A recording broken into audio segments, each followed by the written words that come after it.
Almost 7 ఏళ్ల తర్వాత Telugu movie చేసిన పవర్ స్టార్ పవన్ కళ్యాణ్ హరిహర వీరమల్లు సినిమాతో ఆడియన్స్ ముందుకు రీసెంట్ గా రాగా స్పెషల్ షోలతో ఎక్సలెంట్ కలెక్షన్ ని సొంతం చేసుకుని మాస్ రచ్చ చేయగా ఎప్పటి నుండో డిలే అవుతూ వచ్చిన సినిమాతో కూడా పవర్ స్టార్ అన్ని చోట్ల ఎక్సలెంట్ ఓపెనింగ్స్ ను సొంతం చేసుకున్నాడు. ఎక్సలెంట్ ఓపెనింగ్స్ ను సొంతం చేసుకుని కెరీర్ లో బిగ్గెస్ట్ ఓపెనింగ్స్ ను సొంతం చేసుకున్నాడు. సినీ ప్రీమియర్స్ తో one of the biggest openings ను అందుకోగా మొదటి రోజు టాక్ కొంచెం ఇంపాక్ట్ చూపించినా కూడా ఓవరాల్ గా ఎక్సలెంట్ జోర్నే చూపించిన సినిమా ఇప్పుడు తెలుగు రాష్ట్రాల్లో మొదటి రోజున స్పెషల్ షోలతో కలిపి 44 నుంచి 47 కోట్ల రేంజ్ లో ఓపెనింగ్స్ ను సొంతం చేసుకునే అవకాశం ఉందని చెప్పాలి. ఇక ఆఫ్లైన్ టికెట్ సేల్స్ లెక్కలను బట్టి కలెక్షన్ కొంచెం అటు ఇటుగా ఉండే అవకాశం ఉంది. ఇక cinema Karnataka and rest of ఇండియాలో డబ్ వర్షన్ తో కలిపి ఓవరాల్ గా 6 నుంచి 7 కోట్ల రేంజ్ లో గ్రాస్ వసూలుని అందుకునే అవకాశం ఉండగా ఓవరాల్ గా ఇండియాలో సినిమా 53 నుంచి 55 కోట్ల రేంజ్ లో గ్రాస్ ని అందుకునే అవకాశం ఉంది. ఇక ఓవర్సీస్ లో premieres and one day collection కలిపి రిపోర్ట్స్ అప్డేట్ కాబోతూ ఉండగా అవన్నీ అనుకున్న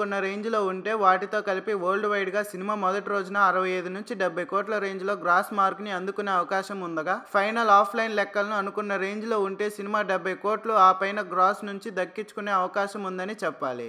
ఓవరాల్ గా పవన్ కళ్యాణ్ కెరియర్ లో ఆల్ టైమ్ రికార్డు ఓపెనింగ్స్ ను అందుకోబోతున్న cinema recent big pan India movies తో పోలిస్తే కొంచెం అండర్ పర్ఫార్మెన్స్ చేసిందని చెప్పాలి. కానీ చాలా డిలే అయిన సినిమాతో ఈ రేంజ్ లో బాక్స్ ఆఫీస్ దగ్గర జోరు చూపించడం అనేది మామూలు విషయం కాదు. ఇక ఫస్ట్ డే ఏరియాల వారి కలెక్షన్ ఎలా ఉంటాయో చూడాలి. మరి చూస్తూనే ఉండండి. లేటెస్ట్ అప్డేట్స్ కోసం దయచేసి మన ఛానల్ ని సబ్స్క్రైబ్ చేయండి, లైక్ చేయండి, షేర్ చేయండి, కామెంట్స్ పెట్టండి.